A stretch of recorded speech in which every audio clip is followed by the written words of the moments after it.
बिलावल भुट्टो साहब ने कल हैदराबाद में अवामी इज्तिमा से गर्मा गर्म खिताब किया और उन्होंने इस बात को बड़े ठोस अंदाज में दोहराया है कि अगर नहरों का मसला हल ना हुआ, दरिया सिंध से जो नहरें निकाली जानी हैं, बल्कि उसको वापस ना लिया गया तो हम वफाकी हुकूमत की हमायत ख़त्म कर देंगे। इस वक्त आपको पता है कि वजारतें तो पाकिस्तान पीपल्स पार्टी ने नहीं ली हुई, लेकिन वफाकी ढांचा जितना भी खड़ा हुआ है ये पीपल्स पार्टी के वोटों पर ही खड़ा हुआ है। नहरों का मामला जब सामने आया तो सिंध के अंदर एक तहरीक चलना शुरू हो गई। उसमें हमने देखा कि कमोबेश सिंध की कौम परस्त जमातें और सियासी जमातें उन्होंने एक ही मौक़िफ़ इख्तियार किया और बड़ी शिद्दत के साथ उन्होंने इस मनसूबे की मुखालफत की। कुछ ऐसा ही मंजर जब कालाबाग डैम बनना था उस वक्त हमने देखा कि सिंध के अंदर बहुत बड़े बड़े जलसे हुए, बड़ी बड़ी रैलियाँ हुई और ये कहा गया कालाबाग डैम हम नहीं बनने देंगे, और रुक गया। आल दो वो एक बहुत ही जामे और बहुत ही शानदार मनसूबा था जिसमें ना सिर्फ हमें आबपाशी में मदद मिलना थी बहुत वसी पैमाने पर, बल्कि हमारी तवानाई की ज़रूरियात यानी कि बिजली की ज़रूरियात भी एहसन अंदाज में पूरी हो सकती थी। ये भी एक मैं समझता हूँ तारीख़ का, हालात का जबर है कि इतना बड़ा मनसूबा हमने ज़ाया किया। खैर, अब ये नहरें निकलनी हैं और इससे जो फ़रोग़ मिलना है ज़राअत को, उसका फ़ायदा पूरे मुल्क ने उठाना है। पीपल्स पार्टी ग्रेजुअली इस मामले में आगे बढ़ी। पहले ये इतला थी कि ये नीम रजामंदी है, फिर उन्होंने रीथिंक किया कि ग्राउंड रियलिटी क्या है, मुखालफत करनी शुरू कर दी। अब इस हवाले से हमारे मुख्तलिफ हल्कों को भी सोचना चाहिए कि जब बाकी सारी पार्टियाँ इस मनसूबे की मुखालफत कर रही हैं तो पीपल्स पार्टी सिंध में रहकर, जहाँ उसकी बहुत मजबूत सियासी ग्रिप है, बुनियाद 2 में गई हुई है सिंध की।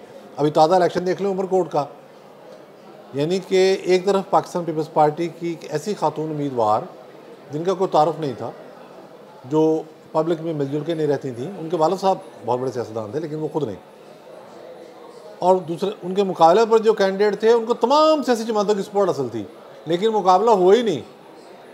वो बहुत बड़े मार्जिन से पाकिस्तान पीपल्स पार्टी की जो उम्मीदवार थी जीत गई। इसका मतलब है सिंध में जो पीपल्स पार्टी की मकबूलियत है वो कोई ढकी छुपी नहीं है, कोई राज नहीं है, और ना ही उसमें कोई ऐसी चीज़ होती है जिसे आदमी कह के बढ़ा चढ़ा कर पेश किया जा रहा है। ये क्लियर कट बात है।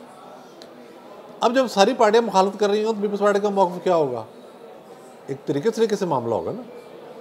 अब सवाल ये है जो लोग पूछ रहे हैं कि क्या ये मुमकिन है कि पीपल्स पार्टी इस हद तक जाए कि सेटअप गिरा दे? कैसे गिरा देगी जनाब? ये क्वेश्चन है, इस पर आप मेरे साथ रहिएगा, मैं आपको क्लियर कर देता हूँ। सदर पाकिस्तान आसिफ अली जरदारी पाकिस्तान पीपल्स पार्टी से आईनी ओहदा। इस तरह आप देखें governor Punjab, governor KPK Pakistan Peoples Party से, ये आईनी ओहदे हैं। बाकी जो सरकारी महकमों के अंदर शेयर होता है, मैं सबकी मिसालें दूंगा तो बात आगे चली जाएगी, वो भी वो ले रहे हैं। अभी पिछले दिनों हमने देखा है कि सुप्रीम कोर्ट में लॉ ऑफिसर्स भर्ती हुए हैं, additional attorney general, deputy attorney general, तो उसमें पीपल्स पार्टी को भी कोटा मिला। तो सारी सहूलतें और फैसिलिटीज़ वो एंजॉय कर रहे हैं।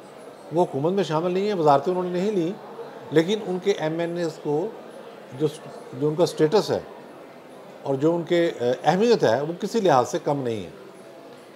अब अगर पीपल्स पार्टी ये फैसला करती है, ये फ़ैसला पाकिस्तान मुस्लिम लीग नून ने नहीं किया, ये फ़ैसला रियासत ने किया है कि नहरें निकलना है। जब नहरें निकलना है तो नहरें ज़ाहिर निकलेंगी, उसे कौन रोकेगा? ये नेक्स्ट टू इम्पॉसिबल है कि इसको रोका जाए। पीपल्स पार्टी इसमें क्या करेगी कि वो एक अपोजिशन इस हवाले से जो पार्टियां दीगर काम कर रही हैं उनके साथ एक यकजहती तो ज़रूर करेगी, लेकिन कभी भी मामले को उस सतह पर नहीं लेके जाएगी जहां शो डाउन हो जाए। देखिए, इसका मतलब यह है कि अगर पीपल्स पार्टी मुखालफत करती है इस हद तक कि वो कहते हैं कि अब हम अपने वोटों से हुकूमत गिरा देंगे, तो भाई हुकूमत आप गिराने का मतलब क्या है? आप स्टेट को चैलेंज कर रहे हैं। ये पॉसिबल है? ये पॉसिबल नहीं है। तो शहबाज शरीफ साहब तो मुरजा मरन शख्सियत हैं, वो पीपल्स पार्टी से भी बना के रखते हैं, वो नहीं चाहेंगे कि झगड़ा हो, फसाद हो, लेकिन वो इस बात पर हंस भी रहे होंगे। उन्हें भी पता है कि किसकी लिमिट कहाँ तक है। तो ये चीज़ मद्देनज़र रखी जानी चाहिए। पीपल्स पार्टी इस हवाले से जो कुछ भी करेगी उसमें सियासी बसीरत गालिब रहेगी, कोई जज्बाती पहलू सामने नहीं आएगा, कोई ऐसी मजबूरी नहीं बनेगी कि जिसके अंदर वो ऑल आउट वार पे उतर आए। तो ये बड़े तदब्बुर के साथ सियासी तौर पर आगे लेके उसको जाएगी। ये चीज़ हमें क्लियर कर लेनी चाहिए। और ये बात मैंने पहले अर्ज़ की है कि बाद मंसूबे मुल्की मफाद में होते हैं, लेकिन आपके जो इलाके की सियासत है, आपके जो सूबे की सियासत है, वो आपको मजबूर कर देती है कि आप एक ऐसा मौक़िफ़ इख्तियार करें जो आपकी पॉपुलैरिटी को, आपके वोट बैंक को डैमेज ना होने दे। ये सारी लड़ाई, ये सारा झगड़ा जो है, ये इस हवाले से है। इसको इसी स्पेक्ट्रम के अंदर देखा जाना चाहिए। मैं फिर दोहराता हूँ अपनी बात को, चूँकि नहरों का मंसूबा आबपाशी का मंसूबा है, इसमें देर सवेर हो सकती है। इस आबपाशी के ज़रिए बड़े पैमाने पर ज़राअत को फ़रोग़ दिया जाना है। ये मंसूबा रुक नहीं सकता। हाँ, उसमें एक वक्फ़ा, उसमें एक ठहराव, उसमें बाज़ जो स्टेक होल्डर हैं उनकी कुछ मजबूरियाँ देखते हुए उनको किसी हद तक उनकी तशफ़ी के लिए कोई ना कोई ऐसा पहलू ज़रूर इख्तियार किया जा सकता है कि जिसमें थोड़ी बहुत ताख़ीर हो जाए, कुछ डिज़ाइन की तब्दीली आप कह लें यहाँ तक। लेकिन अगर आप ये समझें कि फ़ंडामेंटली इसको चेंज कर दिया जाएगा, ये भी नहीं होगा। अगर आप ये कहें कि पीपल्स पार्टी जो है वो हुकूमत गिराने के लिए सामने आकर खड़ी हो जाएगी, ये भी नहीं होगा। तो इस वक्त रावी चैन ही चैन लिख रहा है।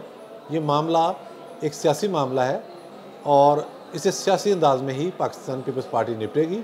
कतई तौर पर वो किसी ऐसी तहरीक की तरफ नहीं जाएगी जिसके नतीजे में मुल्क में सेटअप को नुकसान पहुँचे। ज़ाहिर है कोई भी गैर आइनी या गैर जमहूरी अमल मुल्क में इस वक्त होना अफोर्ड भी नहीं किया जा सकता। बहुत शुक्रिया।